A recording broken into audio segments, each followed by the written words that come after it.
Bien, en el medio de eso, o paralelo a esto, la Cámara Federal porteña ordenó reabrir una causa, que es la causa que investiga el asesinato del ex secretario general del CGT, José Ignacio Rucci. Quiere saber si en el crimen participaron organismos o personas vinculadas al Estado. Esto es esencial porque lo que está en juego acá, que sería un antecedente, digamos, realmente que modificaría un estado de situación, que es si es o no un delito de lesa humanidad el asesinato de Rucci. ¿Qué fue lo que hizo el juez? Ahora, eso es complicado, porque si es un delito... Es súper complicado. Si eso se abre, si esa puerta se abre... El asesinato de Rucci es un delito de lesa humanidad, muchísimas de las acciones de la guerrilla son un delito de lesa humanidad. Por eso es tan delicado. ¿Qué quiere decir de lesa humanidad? Que es imprescriptible. Pero no va a prescribir. Es que el Estado, digamos, en este caso, los delitos de lesa humanidad es que el Estado toma las fuerzas para sí para atacar a la población, si hacemos una reducción bastante simplista de lo que implica en algunos casos los delitos de lesa humanidad. Digamos, es eso, es el Estado que ataca a su propia sociedad, que toma las armas y el poder del Estado para atacarlas. ¿Pero quién mató a Rucci? Bueno, el tema es quién mató a Rucci. Entonces, lo que la Cámara dice en este fallo es que el juez Lijo fue prematuro en decidir que la hipótesis de la lesa humanidad no correspondía porque, digamos, según los autores del crimen es lo que tiene mucho que ver, y por eso dice que habría que indagar en la parte del Estado, en qué responsabilidad tuvo el Estado en esta situación. Claro, habría que ver si Montoneros, que son los principales sospechosos, contaron con algún tipo de colaboración de la Gobernación de Buenos Aires, que en esa fecha del ataque, que es el 25 de septiembre de 1973, estaba encabezada por Oscar Videgain. Videgain, claro. Un aliado de la JP Montonera, ¿no? La Cámara, recordemos, lo que está diciendo no es que es de lesa humanidad, lo que está diciendo es que el juez cerró prematuramente la hipótesis de lesa humanidad y que por tanto tiene que seguir indagando para después decidirlo. Perdón, ¿esto significaría entonces que los crímenes cometidos por Montoneros podrían llegar a ser crímenes de lesa humanidad? No significa esto todavía. Porque pero ¿podría llegar a pasar esto? No. Sí, te decido, Jorge. No, en realidad lo que está diciendo la Cámara no es eso, sino que investiguen si un crimen que cometió Montoneros tuvo en realidad el apoyo de la estructura del Estado. Si se comprueba que el Estado fue el que instigó... No, bueno, pero ahí, ¿sabés qué pasa? Ahí donde hay... Bueno, pero eso ni siquiera está en discusión. En el caso de la AAA sí está clara la participación del Estado, porque López Rega era ministro de Bienestar Social. Pero no prescribieron los de la AAA. Y en los de la AAA por eso no prescribieron, claro. Habría que ver, lo que pasa es que también habría que ver alguna vez hasta dónde Montoneros era solo Montoneros, o estaba formado por parte del Servicio de Inteligencia del Ejército, o tenía colaboración por parte de algunos organismos del Estado. Esa es una vieja teoría. Hubo un libro, vos lo recordarás, Jorge, de José Luis de Imas, que se llamaba La Z Argentina, a donde se planteaba eso, que Firmenich era en realidad un agente doble, y que lo habían mandado a matar a Aramburu los mismos milicos, digamos. Pero sin ir tan lejos, digamos, podrían haber tenido en el caso de Rucci algún tipo de apoyatura desde el Estado provincial, por ejemplo. Pero de todas maneras me parece que es algo puntual y que sin embargo no refiere al pasado. Es una causa que efectivamente es del pasado, y que para algunas personas es fundamental que se haga justicia con esto, que fue uno de los crímenes políticos más aberrantes de la década del 70. Era el secretario general de la CGT, le tiraron el cadáver a Perón, como se decía en ese momento, ¿no? Sí, claro. Fue algo muy, muy grave, pero la discusión es sobre el presente también, ¿no? Yo creo que hay sectores del peronismo que no se bancan que no haya justicia sobre ese asunto y que se haya tapado todo, y bueno, y después está el miedo bloqueante, siempre bloqueante de la cultura setentista, en el sentido de que hablar de esto es apoyar la teoría de los dos demonios, ¿no? Abre como la posibilidad de que nosotros no podemos hablar, y esto Jorge, de nuestra generación lo vive hace muchos años. Ellos han sido en ese sentido muy efectivos, muy gendarmes ideológicos nuestros, setentistas. Bloquearon toda posibilidad de hablar de los errores garrafales y los crímenes que se cometieron en la década del 70 en nombre de la revolución. Con la idea de que hablar de eso era darle pasto a los militares y hacer la teoría de los dos demonios, y de ninguna manera es posible equiparar, por supuesto, los crímenes cometidos del Estado con los crímenes cometidos por civiles armados. Ahora, eso no le quita responsabilidad histórica, penal, política a esa generación, ¿no? No, tiene un componente de actualidad claro. De hecho, el último acto que se hizo por Rucci en los tribunales de Comodoro Pi unió a todo el peronismo disidente, claro, absolutamente a todo. Estaba de la Sota, estaba de Narváez, estaba Rodríguez Saá, estaba Hugo Moyano. Es obvio que hay una lectura política de esto. Y hay una reacción política cultural contra el neosetentismo, es decir, este modo, digamos, de tomar los 70 de manera crítica y llevarla festivamente a una especie de cultura posmoderna, como ocurre hoy en nuestros tiempos.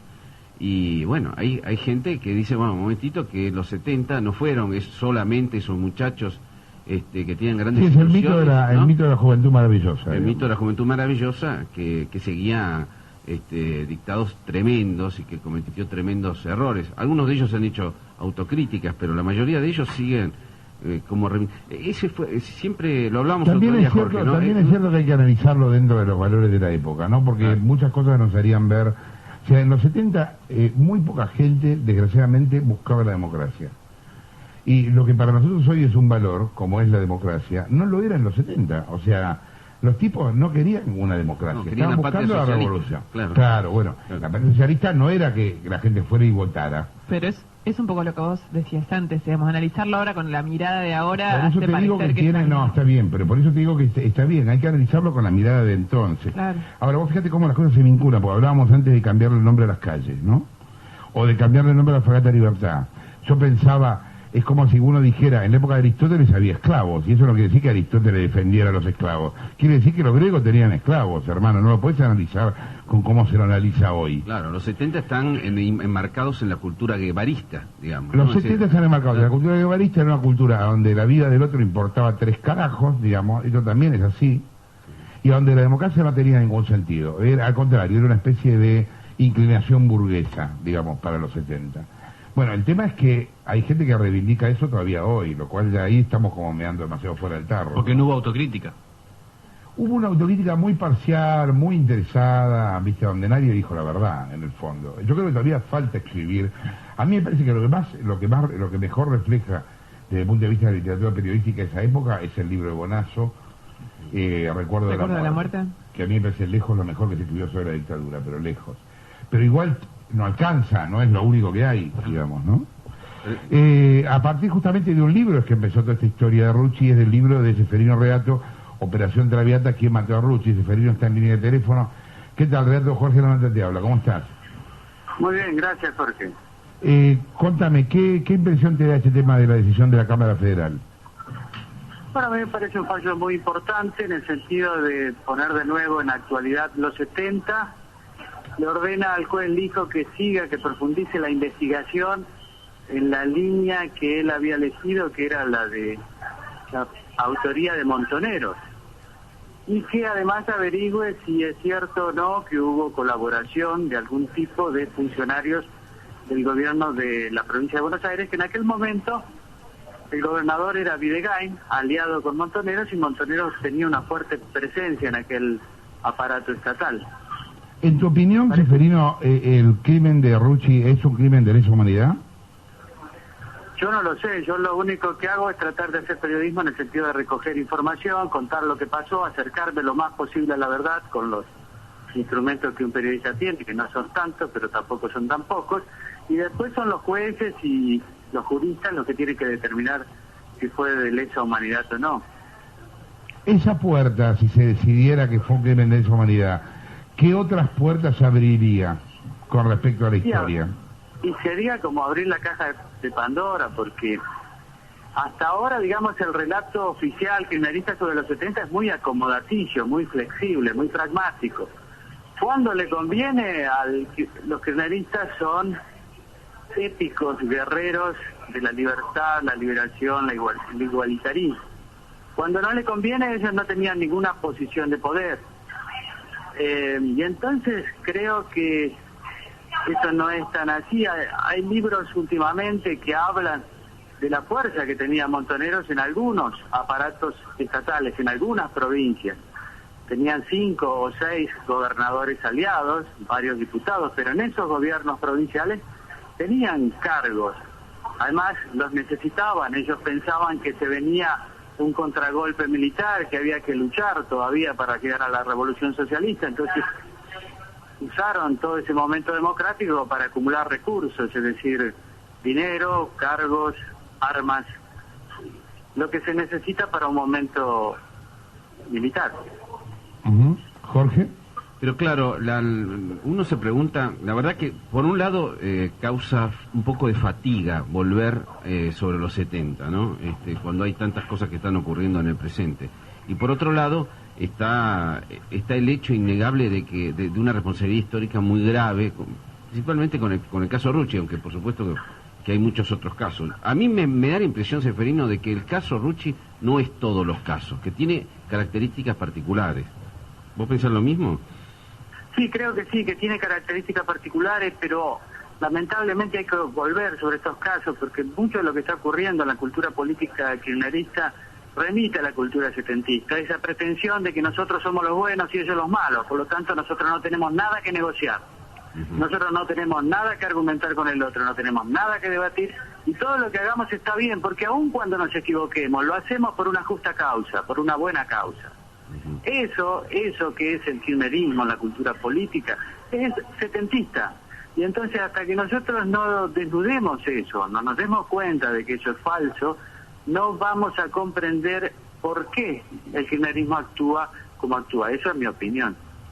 O sea, vos le adjudicás la raíz setentista, a la raíz setentista algunas de las actitudes autoritarias del gobierno actual. Y sobre todo de la Cámpora, a ver si lo entendés. Esa idea de dividir entre buenos y malos, que es lo mismo que decir hay amigos y enemigos, esa dimensión agonal de la política, de conflicto, que en aquel momento se dirimía los tiros, ya se dirime de otra manera, pero es ese negar al otro la posibilidad, la legitimidad de debatir, de mantener sus ideas, esa pretensión de uniformidad.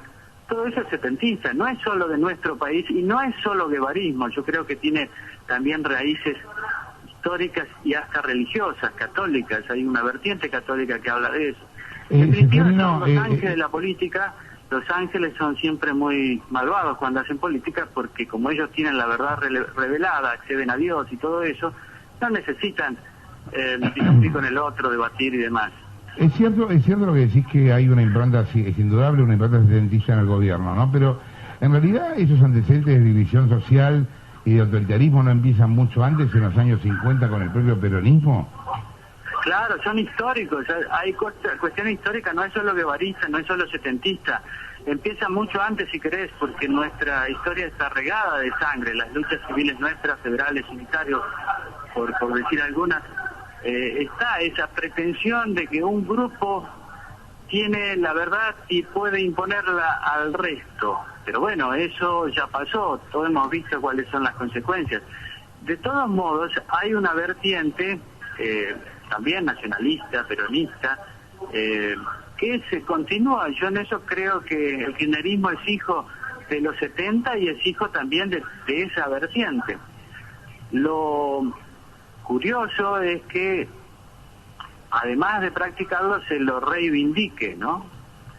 Hay organismos de derechos humanos que uno pretendería que fueran para todos, que reivindican, dicen Eve, Bonafini, la lucha de nuestros hijos, y es una reivindicación crítica. Bueno, me parece que ya es hora de decir, bueno, basta, la democracia exige otra actitud.